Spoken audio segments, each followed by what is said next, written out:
చిత్తము నీ చిత్త ప్రకారమే. ఎవరి చిత్త ప్రకారం అటండి?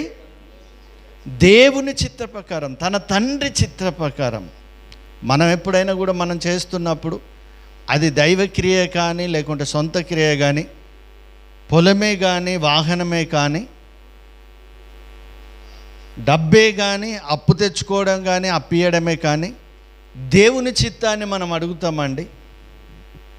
నిజానికి చాలాసార్లు మీరు దేవుని పైన ప్రేమ లేదని నేను అనట్లేదు, కానీ మనం దేవుని చిత్తాన్ని మనం అడగం.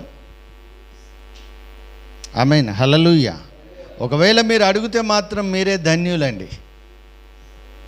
దేవునికి మహిమ కలుగునుగాక. అందరం గట్టిగా చెప్దాం హల్లెలూయా.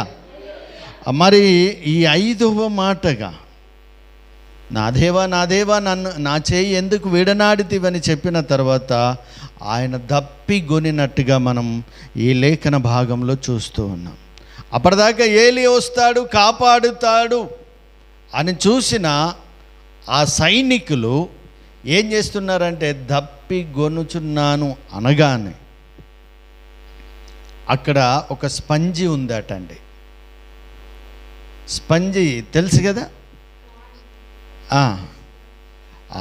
ఆ స్పంజి తీసుకొని ఆ చేదు చిరుకలో, అంటే ఏంటంటే పులిసినటువంటి ద్రాక్ష రసములో ముంచి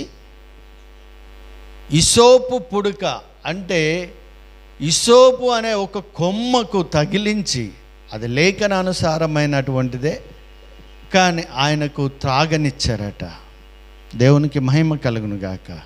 హల్లెలూయా. ఎందుకనంటే చాలా యాతన చెందుతున్నాడండి. చేదును, ఈ లోకము చేదు, లోక మాటలు చేదు, లోక సహవాసం చేదు, లోకం తీరే చేదు. నీకేది కూడా మధురంగా అనిపించదండి. ప్రైజ్ ది లార్డ్, హల్లెలూయా. నువ్వు దేవుని దగ్గరికి వస్తున్నావేమో, దేవుని మాటలు వింటున్నావేమో, ఈ లోకమంతా ఇంకా కొంచెం మంచిగా ఉంది, మంచి రీతిలో ఉందేమో అని అనుకుంటున్నావేమో. కానీ దేవుని సన్నిధిని